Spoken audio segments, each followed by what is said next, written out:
Great to see you. Welcome to Southwest Family Fellowship on a rainy morning.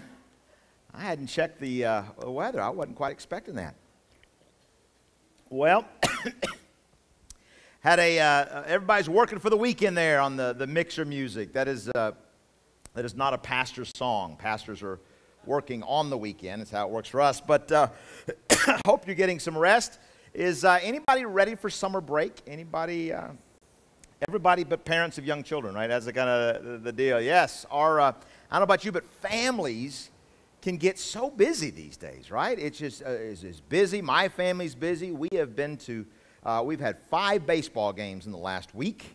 It's tournament time, and we're not done yet. In fact, my voice is a little, I'm realizing it come from screaming the other day. I already made the championship game supposedly today. We'll see with all the rain. But and then my daughters had 4 musical performances at Bowie this weekend, and so we've just been running.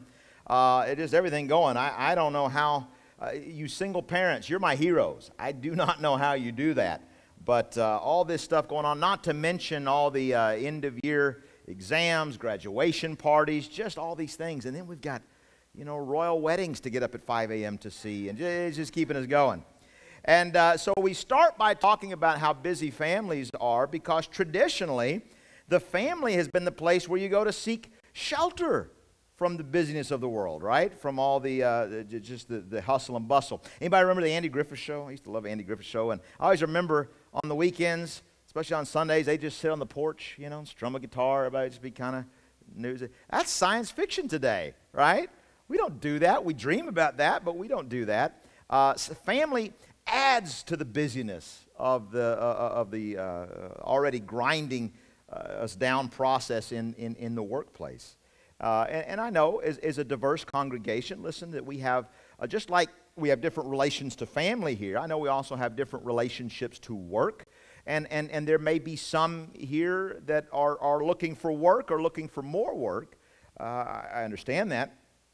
Although what I hear most in Austin, our unemployment rate in Austin is about half the country, and the country's pretty good right now. I think it's like 4.2, and we're 2-something in Austin, which means most everybody that wants a job has got a job.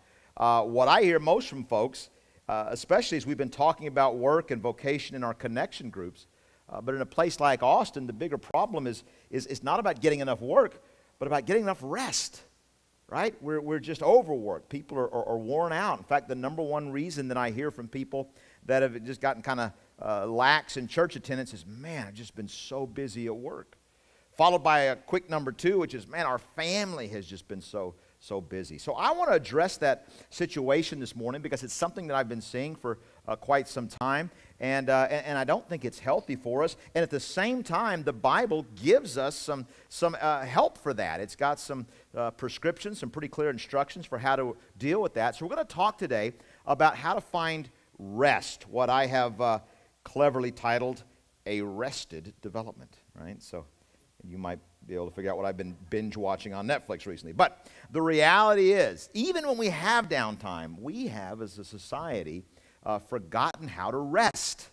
And it's killing us. And that is not hyperbole. This is really the ability to deeply rest is a life or death thing. Nobody can do without it. And yet it's not natural. It's not simple. It is absolutely difficult. It takes an enormous amount of discipline and practice, probably more now than it ever has in human history. And why would that be? Why would it be so hard to find rest? Well, we got to look at our modern situation, and let's do that briefly here at the start. The modern situation means that the eternal human need for rest is just enormously aggravated. It's harder to get than ever. And let me just give you 4 trends that I think add to that. First one, more and more, at least in Western culture, jobs are insecure. Jobs, whole departments nowadays are so totally dependent on how you perform, how they turn a profit, and if they don't, they're just eliminated. And I don't know that we've ever seen a culture in history where job security was so bad outside of a total economic collapse. And again, I'm talking about low unemployment, but I'm talking about insecurity in that. People have low unemployment, but the years of a 30-year watch from a job are pretty much gone. So you'll 3, 4, 5 jobs in a 10-year period. So there's this insecurity that's there. B then is we're overworked. We're all of us overworked. And I'm saying big things just in a nutshell. Well, I can go into more detail, but there's been a lot of research done on the fact that whereas people at the top of a company used to make 10, 20 times what the people at the bottom of the company made, but today it's more like 100, 200 times. Inequality is just getting really, really extreme in America today. And so what happens is the people at the upper echelons of the corporation, well, they're expected to work a tremendous amount of hours to somehow kind of justify that dynamic. Now, it's not about efficiency. Nobody's really talking about efficiency standards. I got a buddy of mine that works for the Justice Department. He's a district attorney down in Miami. And he says it's known as the place you go to rise in the thing, but it just kills you. And he's a family man. He's trying to raise a family. He goes, he's about to put in for a transfer to a Midwest area that's much more balanced because, hey, listen, I don't need to just climb the ladder at the expense of my family. I want to go together. But he says, we don't have to work this many hours to be effective. It's just kind of this status symbol thing. And so they're overworked, but the thing is, if you don't want to do it, plenty of people in line that'll take your place. So that goes back to that insecurity dynamic. But then the people at the bottom end, more and more people that are working are having to work 2, even 3 jobs just to make ends meet. Unemployment has been going down, but wage earnings haven't been going up. And so we're getting jobs, but not as well-paying jobs as most economists would like to see.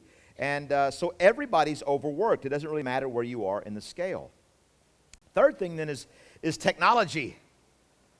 Technology, right? Our time-saving devices. Well, the reality is nowadays you can work from anywhere, right? Which means what? We wind up working everywhere. You just can't escape it anymore. It means you can't stop work from just spilling over into all the other areas of your life. It used to be in the old days, where's my Downton Abbey crowd, when the bell rang, the servants would come running, right? But even they didn't carry the bell around with them all the time. We carry this bell around, and as soon as it rings, we're off to the races. I once counseled a couple, and one of their, his kind of big problems was she could not prevent herself from responding to texts while they were making love. Now, I know that sounds like the cover of a Cosmo magazine, but this is the real life of a pastor, right? These dynamics. And so our time-saving devices are costing us so much time. And then finally, there is just enormous psychological and social pressure on work to be fulfilling. And this is a little bit more complex, but cultural analysis have said, and there's pretty much universal agreement on this, that whereas in traditional societies you would tend to get your sense of worth and your meaning in life from who you were in the family dynamic, right? So your identity came out of, well, I'm a father or a mother or a husband or a wife or a son or a daughter or a brother or a sister, and you had these family roles. That's where your identity came from. Work wasn't as important in a situation like that. You just needed to find a way to make a living, right, to support the family, because family was really what it was all about. But we now are the first culture to say that you define yourself by deciding what you want to do and attaining it, right? Then you have significance. So we're chasing something now even bigger than a paycheck. In fact, even more elusive. The dark side of you can be anything you want to be in life is, listen, whatever you are now, you could be better. You could be doing something more. And that chase is absolutely exhausting, not just to the body, but to the soul. Now, each of those things are troublesome on their own, right? But you put A, B, C, and D together, and it means that our modern society has created the perfect storm when it comes to finding rest. We need it more than ever, and yet we're less capable of finding it, right? Now, I'm a history major. And that means that I think we can find most of our answers to present problems in solutions of the past. And I believe that is the case here as well. Because you see, as much as we're talking about this modern problem, and yes, the world has exacerbated the problem, but our modern world didn't create the problem. This has been a human problem, an ancient problem, an issue of human nature, which is why The Bible addresses it, right? The Bible doesn't address your cell phone. It didn't know that was coming. But it addresses underlying dynamics in human creation. And so the Scriptures anticipate this human need to always push ourselves beyond our limits.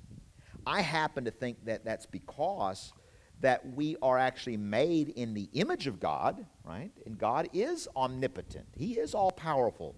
He is omnipresent, able to be everywhere at once. Okay? And so we think we should be able to be like that. But while we're made in the image of God, that image of God is marred because of the fall. We're not what we should be, and so we wind up, we try to do what God could do. We're unable to do what God can do, and we're chasing and we're striving and we're all these things, you see. And so we wind up pushing ourselves beyond our limits in unhealthy ways, in ways that God never created us to do. And so God says over and over again, listen, I know what you're capable of, but I don't want you to live there. I know what you can do, but I don't want you to just stay there. I didn't design you for that any more than you design your cars to stay in the high RPMs constantly. What will happen to your engine? It'll blow up. And so God says no. And in his wisdom, then he mandated some limits into the form of commands. See, God's rules are not to ruin our good time. They are for our long-term good. Any parents understand that? You're like, yeah, my kids don't get it, but my rules are really for their benefit.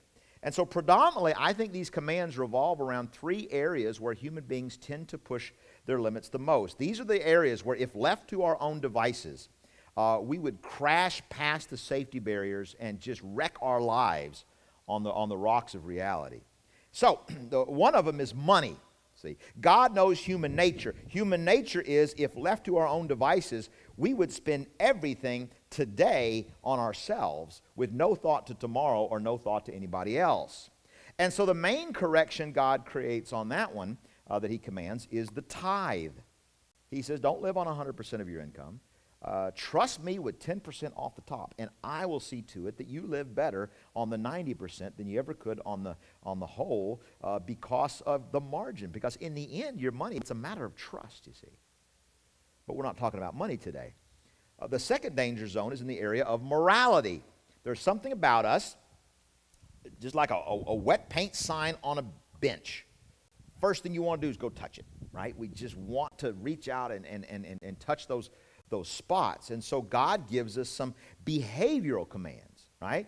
So he says, yes, don't commit adultery, because the fruits of that will spoil your families and your society and your bank account and your souls and just all that. But he says, I'm telling you to actually actively avoid even lust. Put the standard a few steps back from the actual barrier. Don't let yourself go to the place where if you do give in to one temptation, there's no turning back from the ultimate consequences. Build some moral margin into your lives. Live by not just what you can get away with, but live with some wisdom and live with some restraint. And so you've got the commandments, the 10 Commandments and others there in the Bible. But we're not talking about that one again today either. So God builds margin into our money through the tithe. God builds margin into our morality through the ethical commandments. But thirdly, God builds margin into our time through the command of Sabbath rest. And that is what we're going to spend our time talking about this morning. It's rule number 4 on God's top 10 list. Remember the Sabbath day by keeping it holy. See, it made the 10 Commandments. And unless you think that the Sabbath is some kind of Old Testament thing or maybe just some Jewish thing, the New Testament sets us straight that this is still in effect for Christians. Look at Hebrews chapter 4, verse 9. It says, there remains then a Sabbath rest for the people of God. So this morning, I want to talk about the what, the why, and the how of keeping the commandment to remember the Sabbath day and keep it holy. First of all, quickly, the what. What is a Sabbath? Sabbath comes from the Hebrew word Shabbat, which first appears in the book of Genesis, chapter 2. It says this, but the seventh day, God had finished the work he had been doing, and so on the seventh day, he rested from all his work. And that word, he rested, is translated Shabbat. Now, this Sabbath rest comes to us in the Bible in three main forms. Okay, there are three predominant sabbatical principles, and the first and the most well-known, and what we tend to think about, is a day, right? To keep a Sabbath means to rest one day out of 7. Now, which day really isn't the point. People get very legalistic about this. Oh, it has to be Sunday, right? Well, actually, that Hebrew word Shabbat is where we get our word Saturday from. Actually, our Saturday is a combination of the Hebrew Shabbat and the Roman pagan day of worshiping the god Saturn, the dia Saturn, Saturday. But, you know, absolutely, yes, for observant Jews, Sabbath is Saturday, okay? But, guess what? We're not observant Jews. And pretty quickly in the church, with the growth, especially of the Gentile church, or the Gentiles coming into the church, the Sabbath day shifted for a number of reasons from Saturday in about 100 years had completely shifted for the church over to Sunday, in large part because of the celebration of the resurrection of Jesus Christ, which took place on a Sunday, but there are other reasons as well. But here's the thing. Like all of the symbolic rituals of the Old Testament, when they come over to the New Testament, they often get changed slightly in order to reveal their true purpose. Jesus fulfills the Old Testament. It's all about Him. And it all points to Him, and so it is all allowed to change, to become more revealed as to what it is. We saw that last week when we talked about the Passover meal. The Passover meal became what? Communion, right? The Lord's Supper that we celebrate. But Jesus made some significant changes to that ritual as He applied it to New Testament times. Same thing with the kosher laws. We saw that 2 weeks ago. Same thing with water baptism, animal sacrifices, all kinds of ritual practices. So one aspect of keeping Sabbath is to make one day out of 7 a day of rest. But the emphasis is not on the specific day. It is more on the rhythm of one day out of 7. But there are 2 other sabbatical principles. So the first is a day. The second, though, is a rest for the land. Now, these were agricultural people, remember. And in Leviticus chapter 25, the farmers are commanded to let the land rest, to let it lie fallow 1 year out of 7 years. And actually, current environmental principles show us the wisdom of this. You need to let the land just replenish the nutrients in the soil every so often. It's not good for the land to be active just constantly. It'll burn out and won't grow anything. So Sabbath means 1 day out of 7, 1 year out of 7 as well. And then thirdly, that same chapter of Leviticus describes a command for a year of Jubilee. Okay? Once every 50 years, which is 1 year after 7 sets of 7 years, right? 7 times 7 is 49. That next year, the year of Jubilee, all debts were to be canceled. Everybody in Israel were to get a fresh start. But you know what? There's no evidence in the Bible and secular history anywhere that Israel even carried this commandment out even one time.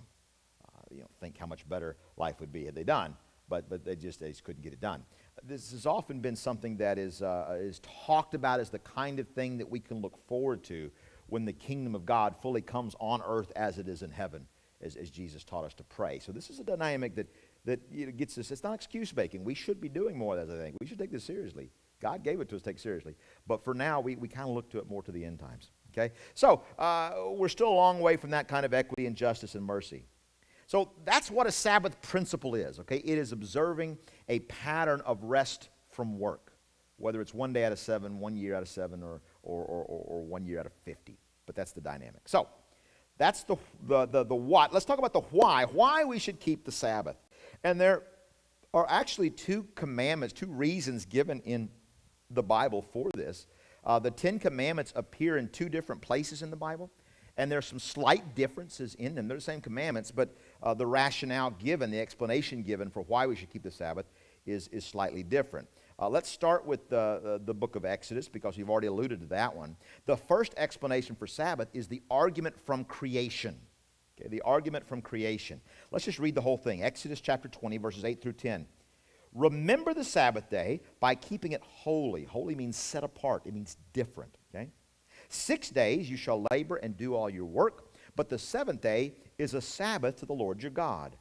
On it you shall not do any work, neither you, nor your son or daughter, nor your male or female servant, nor your animals, nor any foreigner residing in your towns. That's the command. And here's the reason for it. Verse 11, for in 6 days the Lord made the heavens and the earth, the sea, and all that is in them, but he rested on the seventh day. Therefore the Lord blessed the Sabbath day and made it holy. So, number one, we rest on 1 day out of 7 because that's what God did. That's what God did. It's not because God was tired. Okay? God doesn't get tired. But God was showing us that we were created for a pattern. Work, yes, work is good. All right? We were created to work. When you work, do it unto the Lord. But then rest. Rest. Take a day to celebrate what you've done before moving on to the next thing. I think that's a key part of God's Sabbath. As he said, what did he say every time he'd rest? He'd say, remember, at the end of the day, it is good. He did this, he said, it's good. I think sometimes we don't stop to say, oh, that was good. We just move right on to the next thing, and we're never satisfied, and we're just driving and going and doing. And God says, no, no, no. Take that day, take that pattern. That's how God designed you. And if you violate God's design for your life, there will be problems. I'm fond of this illustration. I use it a lot, but you could put chocolate sauce in your car instead of oil. You own your car. You're free to do that. But you didn't design it. So don't get mad when it blows up on you, because it will blow up. That's not how it was designed. So you were designed for rest, 1 day out of 7. And I got to tell you, I had this lesson beaten into me at a young age in ministry. My first pastoral job, I was an associate pastor at a mega church in Missouri. I mean, they had 5,000 people on a Sunday morning. And we had 10 pastors for 5,000 people. That's a small ratio. So we worked really hard. And honestly, when I first came on staff, I had a hard time keeping up. And so I would frequently come up and work on my day off, which was a Thursday. And I figured, part of me is like, oh, the boss will be pleased with that, Let's see, oh, he's got a real worker here. But then one time, Pastor John happened to come in to grab something, because it was his day off too, and saw that I was working. He's like, do you do this often? And I thought he would be like, okay, no, he read me the Riot Act. He said, Anthony, you're violating God's principle here. God, you know what this really is? This is your pride. You think you're better than God. You think you got to work more than God. And it's a matter of trust. He said, listen, God has given you the grace to get done in 6 days what he's intended for you to do. But if you violate that principle, you've just taken yourself out of God. He can't bless you anymore. It's like your tithe. If you don't do that, you've just said to God, I don't want you in my finances. I'll do it myself, thanks. He said, that's what you're doing with your work, and you're going to do poor work. And you won't do it long term. And so, you know what? He was absolutely right. And I've never forgotten that lesson. To this day, I'm pretty good about observing my day of Sabbath rest. I struggle with a number of spiritual disciplines, but there's 2 I pretty much got down. I tithe and I observe the Sabbath, because I've just seen the results of not doing that. And I've come to understand how God designed it. My wife will tell you that's probably the thing she appreciates most about Pastor John, because pastors are notorious for overworking and neglecting their families. It's not exactly a 9-to-5 weekday gig, So, first biblical explanation for Sabbath is the argument from creation. The second one, though, is the argument from the Exodus. Not from the book of Exodus, I know it's a little confusing, but from the event itself. The second command for Sabbath is listed in the book of Deuteronomy, and there are some similarities, but there is a different explanatory focus. So let's look at it again. Deuteronomy chapter 5, verse 13. 6 days you shall labor and do all your work, but on the seventh day is a Sabbath to the Lord your God. On it you shall not do any work, neither you nor your son or daughter, nor your male or female servant, nor your ox or your donkey. The Bible says to rest your ass. Do you understand this? It's there. Or any of your animals, nor any foreigner residing in your town, so that your male and female servants may rest as you do. There's an issue of justice there, see. See, when you're working on your Sabbath, everybody else has to as well. It's a side thing. I hate Listen, I'm for capitalism, but we worship capitalism in this country. The fact that people have to work on Christmas Day now makes me insane. Where's the rest? So I got to get my trinkets so they don't get to be with their family on Christmas. That's my soapbox. Anyway, all that's the same, but let's look at the reason why. And this kind of keys into this. Verse 15, remember that you were slaves in Egypt, and that the Lord your God brought you out of there with a mighty hand and an outstretched arm. Therefore, the Lord your God has commanded you to observe the Sabbath day.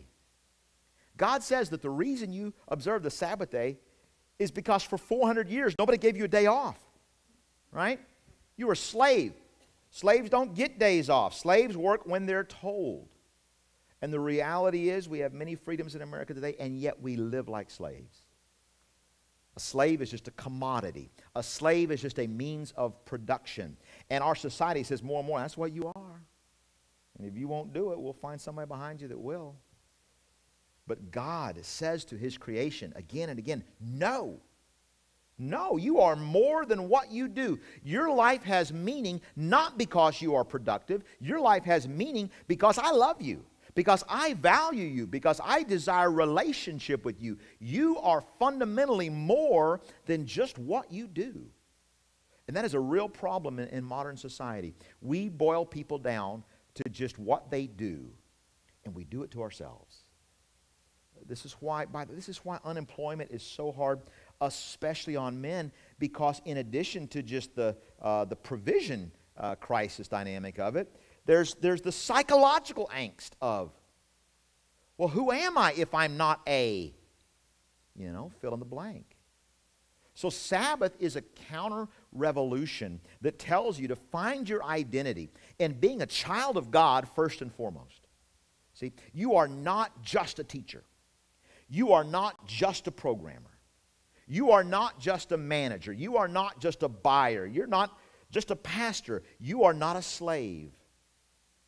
And so before you can begin to practice keeping the Sabbath, you have to understand what this is all about. Only this knowledge, the knowledge that will give you the ability to understand the Sabbath, will give you also the ability to avoid the two main problems with the Sabbath, either legalism or neglect. We'll talk about that in just a second. That rob you of the benefits of that Sabbath rest. So you have to learn to say to yourself, this is an act of liberation. This is a slave uprising. My work does not define me. Christ defines me. Christ defines me. I am not defined by how many customers I get, by how much money I make, by how many orders I fill. No, I'm not. And so I'm going to take some time off today. I'm going to take some time off this week. I'm not going to think about it even. Because why? I'm not a slave. Listen, in our fallenness, we tend to turn God's commands into a bummer, but they're really a gift. If we will understand them properly, if we'll think back to the reasons why. With understanding comes wisdom. When I was a little kid, my mom used to force me to take a nap. Anybody have forced nap times? Oh, I hated that. If you know me, I like to be involved in things. So I felt like I was put on the shelf and out of the way, and I hated that. Now today, my Sunday afternoon nap is one of the highlights of my week, right? I value that. Why? Because I got old? Well, yeah. But also because I got some wisdom. Right? I got some understanding. I'm less foolish than I was. All right? So let's be less foolish together. So that's what Sabbath is. That's why Sabbath is. Let's get down to the nitty-gritty. How do we keep the Sabbath? And I'm going to keep this part short by design. Because part of the problem is this always tends to get abused through legalism. Part of the problem is, historically, when this sermon would be presented, how to keep the Sabbath is 90% of it. And don't do this, and don't do that, and don't do this. Every generation turns it into something it's not supposed to be. You saw it in Jesus' day. You see it in our own day. What is meant to be for our benefit becomes just another means of control. See? And so the focus always shifts to what you can't do versus what you can do. Even Jesus faced this problem. The religious leaders in his day were constantly getting on to him about what he would do on the Sabbath. One time on the Sabbath, actually a couple times, but one time in specific, Jesus healed a man. A man had this withered hand, and Jesus reached out and healed him. Now, how awesome is that? Right? That's a miracle.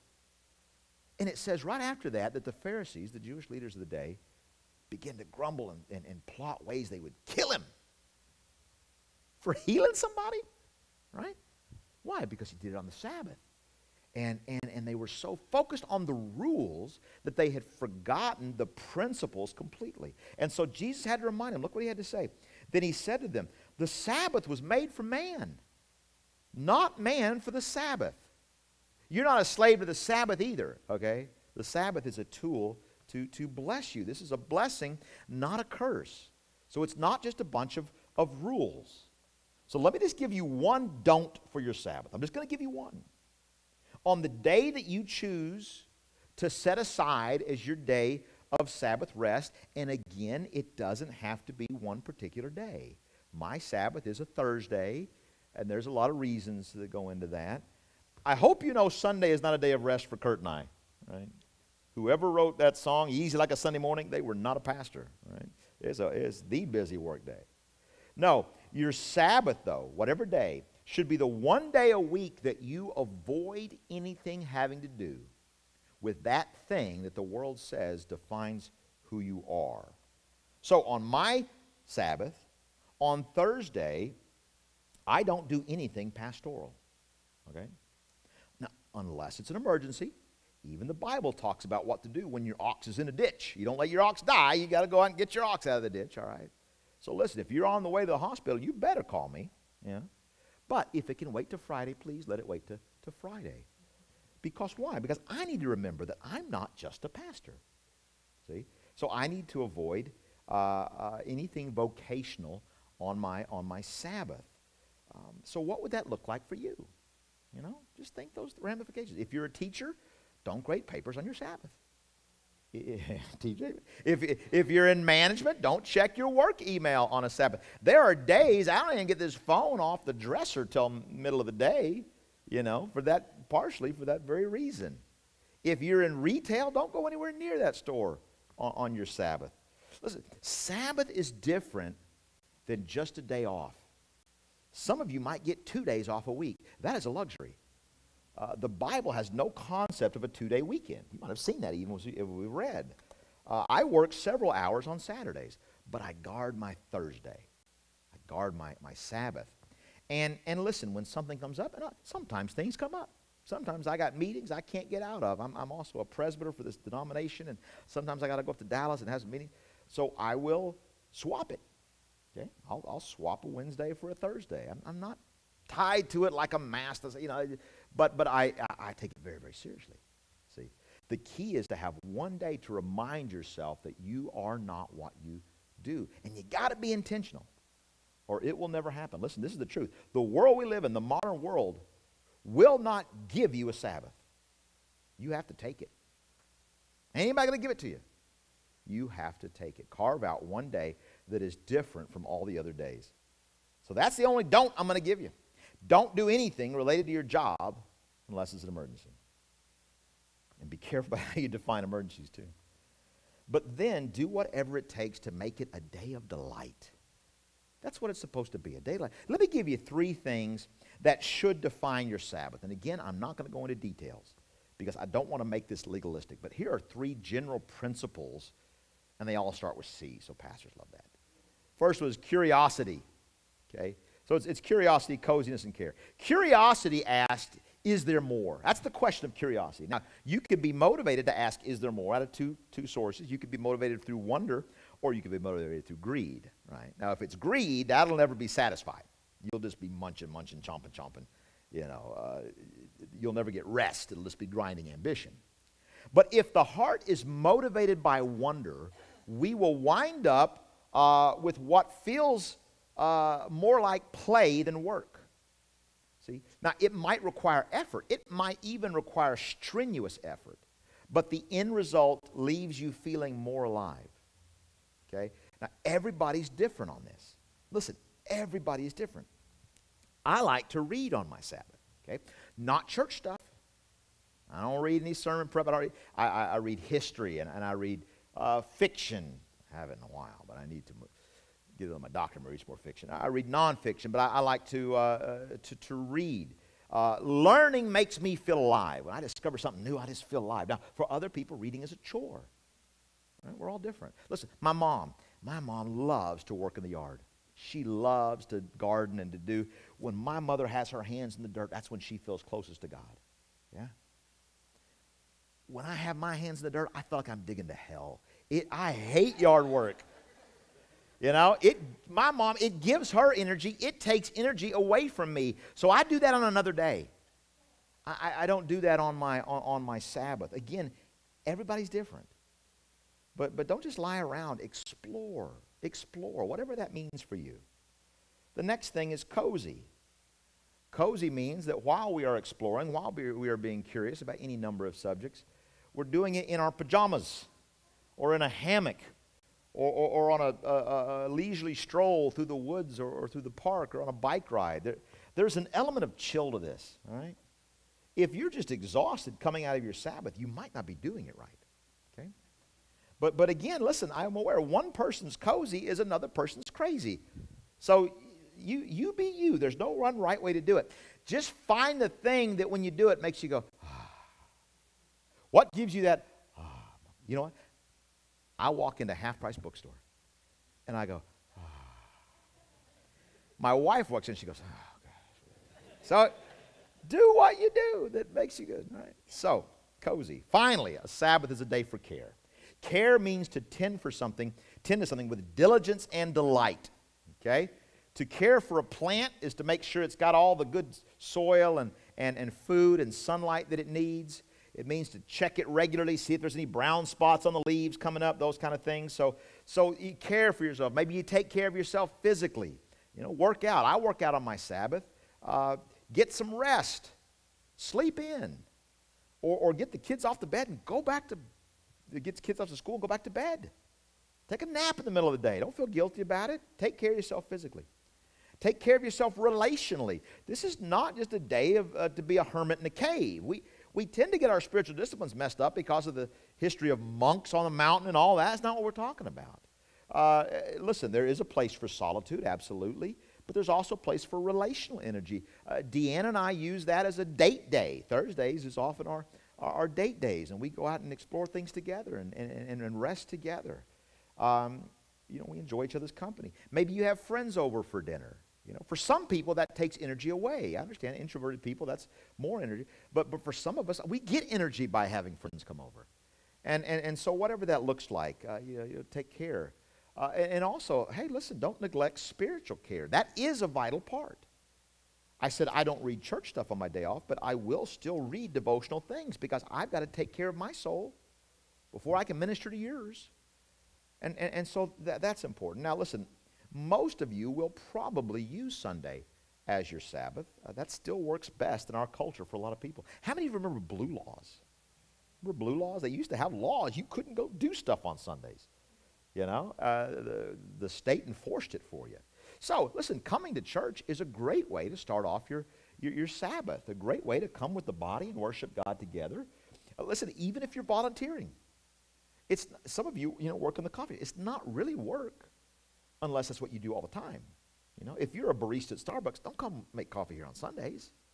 You know, if you're a daycare worker, maybe don't work in the nursery, find something else to do. See? But gathering in religious community has always traditionally been part of the Sabbath practice of the people of God. So what do you need? What do you need to take care of yourself? Life is a marathon, not a sprint. And if you will follow God's principles, especially in this regard, the principle of God's Sabbath, you will be able to go further faster. Just how that works. And speaking of going further faster, let me close with this illustration because it's a good one. And it's one I think about all the time. I heard it just a few years ago in a class. I was taking one of my doctoral classes, and my professor just was telling us that he had pastored a number of churches over the years. And several years back, he was pastoring First Presbyterian Church in Victoria, Texas. It's one of the first Presbyterian churches in Texas. It was founded in 1838. So he happened to be there for their 150th anniversary of the church. And he was going through some of the archives of the church. And he found something that was just very fascinating in a diary.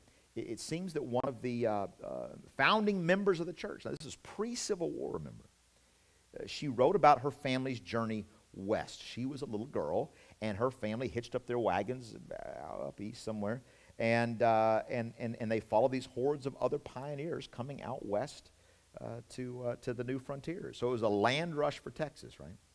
And her father, being a devout Christian, would stop every Sunday, and they would pull their wagons over and set up their tents and just worship and rest on Sunday. And his daughter would get really upset because she would see just scores of other people just moving right on ahead of him.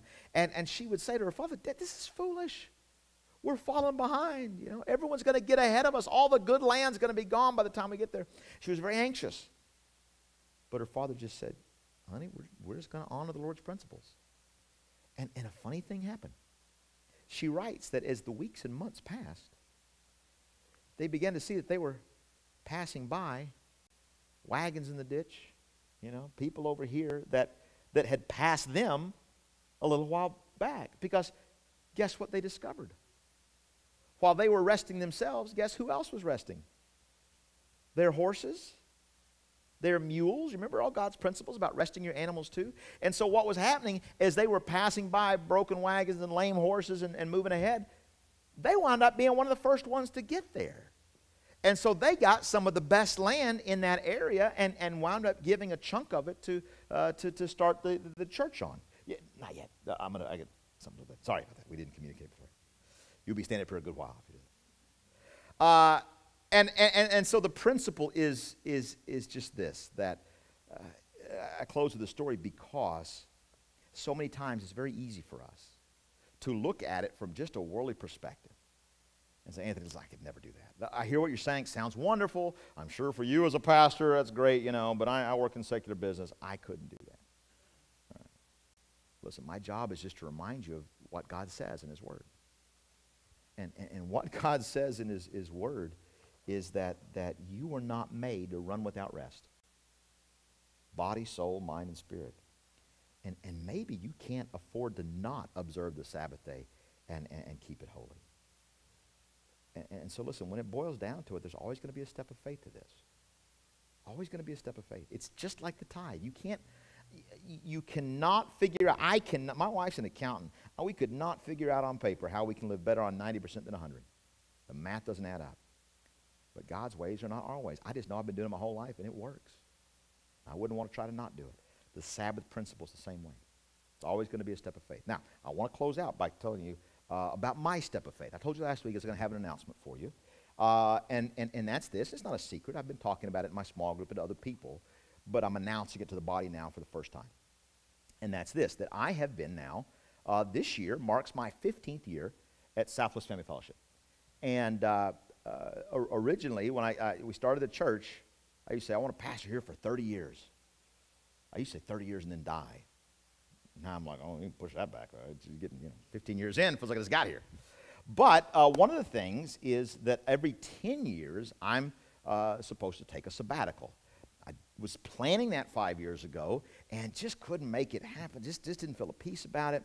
And we wound up having some staff shakeups that were unexpected right before I would have been gone. And so, that was fine. But I never did make it up. And so Deanna really talked to me this year about, "Hey, you know what?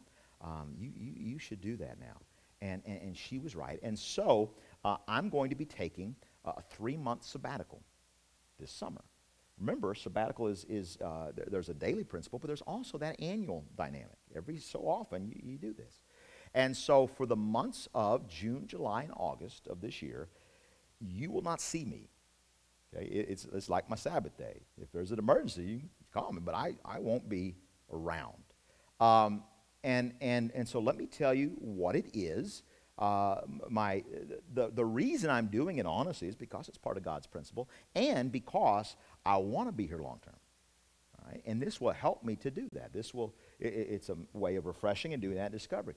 My curiosity part, my discovery part in this is I'm going to use this time to write the majority of my dissertation for my doctoral project. I've been working on a doctorate, and the writing has not been coming along like I planned. It's tough to have 2 jobs and still write a doctoral dissertation on the side.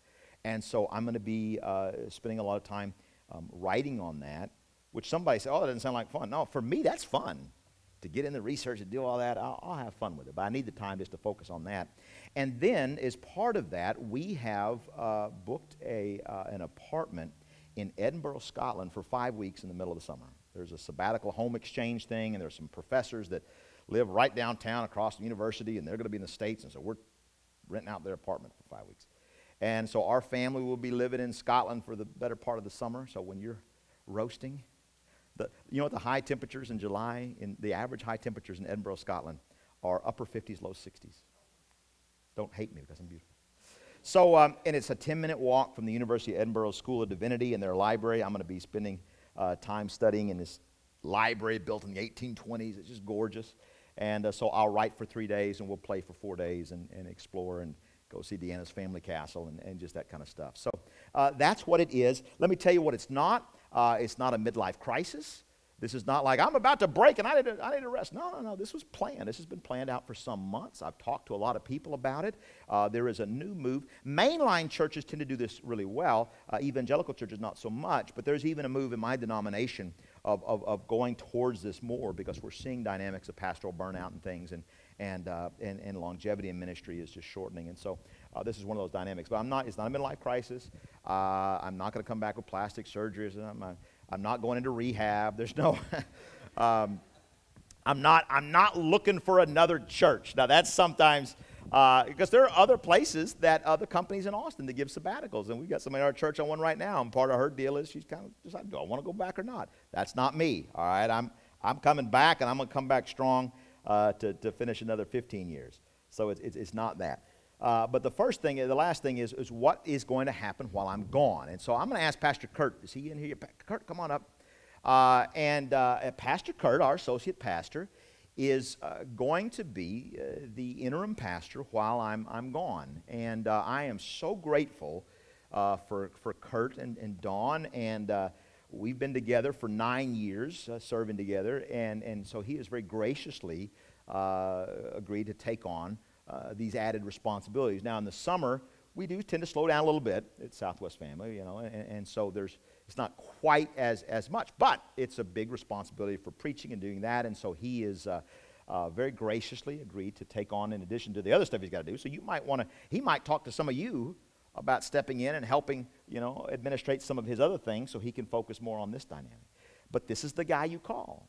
Okay, you need to have an emergency wedding or funeral or whatever. This is going to be the guy that you call, and Kurt will be the pastor. What did I say? Okay, there's it. Yeah, of the church. Yes.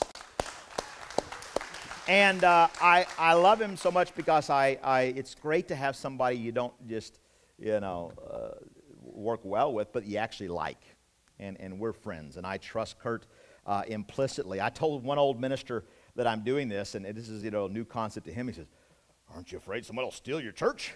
I was like, "No, I wasn't." No. I said, "No, I trust Kurt implicitly." And listen, here's the deal anyway.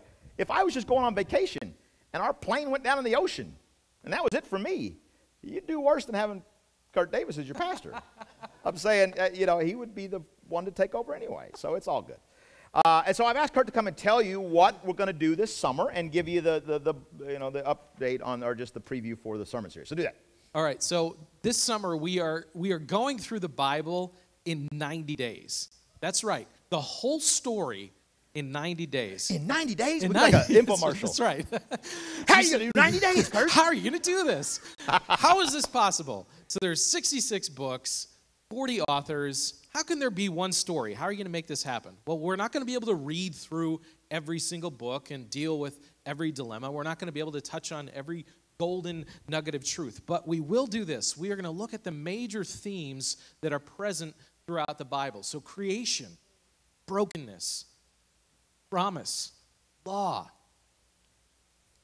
incarnation, grace, spirit, and hope in eternity.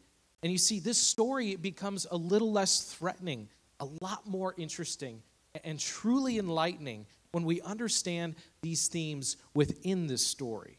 But there's one thing, and this is kind of the biggest thing when it comes to reading and understanding Scripture. It's this, it's a lens. Without these lenses, I can look at the back and I see that there's a digital clock, but I have no idea what that clock says. I'm blind. I can look in the back row and I see that there is flesh of some sort, but I have no idea what flesh that is. But when I put these glasses back on, oh, it's the Gilmans. Oh, it's Charlie. Oh, it's 10:16 and 52 seconds. I can see very clearly. The world comes into focus when I put these lenses on. And so we need a lens when we read the Bible as well, so that we can see it in focus. And the lens that has been so helpful for me, so helpful for Anthony, and for so many others is this.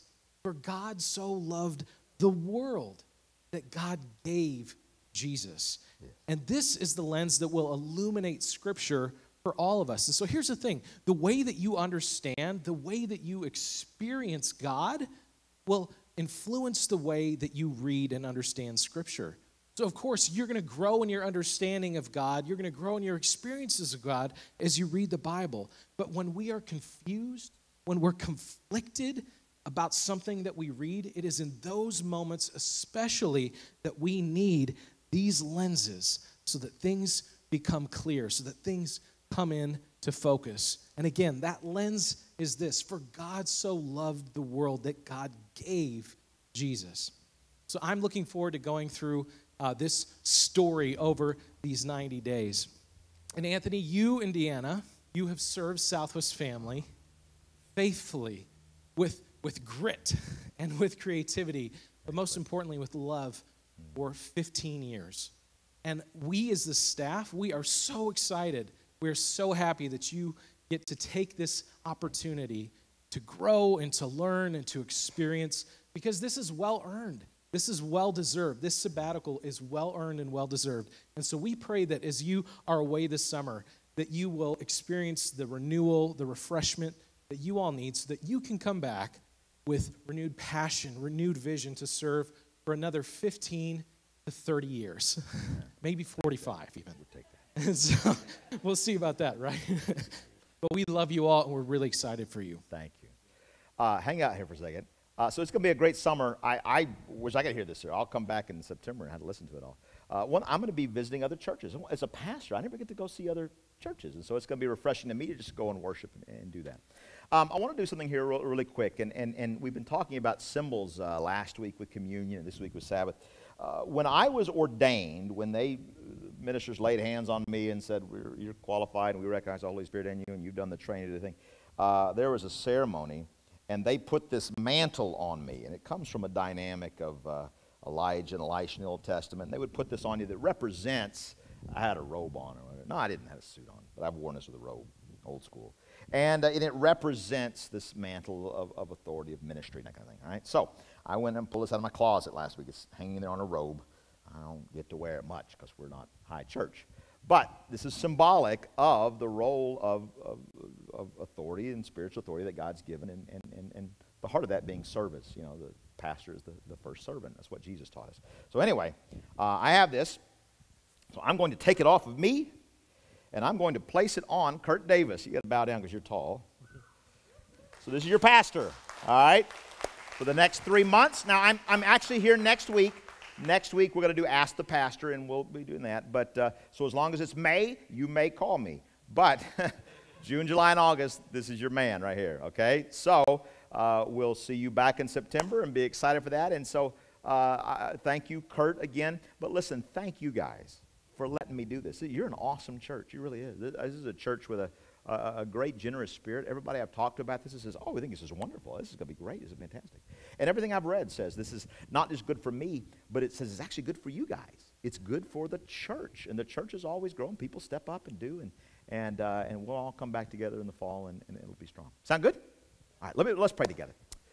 Father God, thank you so much for your wisdom. God, first of all, we submit ourselves to you, that our ways are not your ways. And that's why we got to come together as a body each week and remind ourselves of who we are and that we're different.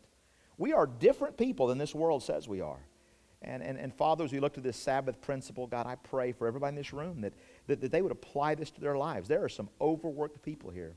And right now the enemy is beating them with this whip and saying either, oh, look how bad you are, see, you're not really spiritual, you don't do this, or you could never do that, never work out for you. And God, I pray that you would help them to just make a decision of faith and step out and say, I'm going to do this. And I'm going to trust God to let the results fall in. I'm going to start taking, maybe I got a plan for this. Father, I recall the Jews had to do a lot of work on Friday before the Saturday to get ready so they didn't have to work on that Saturday. We may have to do some things for our jobs on Saturday so we don't have to do them on Sunday, whatever that looks like. But God, would you speak to our hearts about being intentional, about following you in this area of Sabbath. And then, Father, as I get ready to take this extended period in my life, I'm excited about it. I'm going to miss these folks. I'm not running away from anybody. I love these people. These are my friends. But at the same time, this is what I do. And I need a time away from that to just be with you and just be not a pastor, but just be a child of God. And so I'm looking forward to that time. And so, Father, I pray that you would bless us and keep us as we're apart from one another. Bless Pastor Kurt. I pray that this mantle, which is just a symbolic thing, would come with all the power of your Holy Spirit that is needed to lead a church in the world today. And so, God, I pray for he and Dawn and their family that you would just guide them. This series would just be fantastic, that as he's studying and preparing for that, you'd just speak to his heart as you speak to all of our hearts. And God, we recognize at the very start of this that it's not our church, not any of one of our churches. It's your church. And Jesus Christ, you are the head of this church. And we'll worship you together wherever we are in the world because it's in your name that we do it. In Jesus' name we pray. Amen. Amen. Thank you, brother. Appreciate you. We're going to receive the morning's tithes and offerings and get you guys out of here. Again, next week I'll be here, and we're going to be doing Ask the Pastor. That's something we do every year to kick off the summer anyway, and I thought,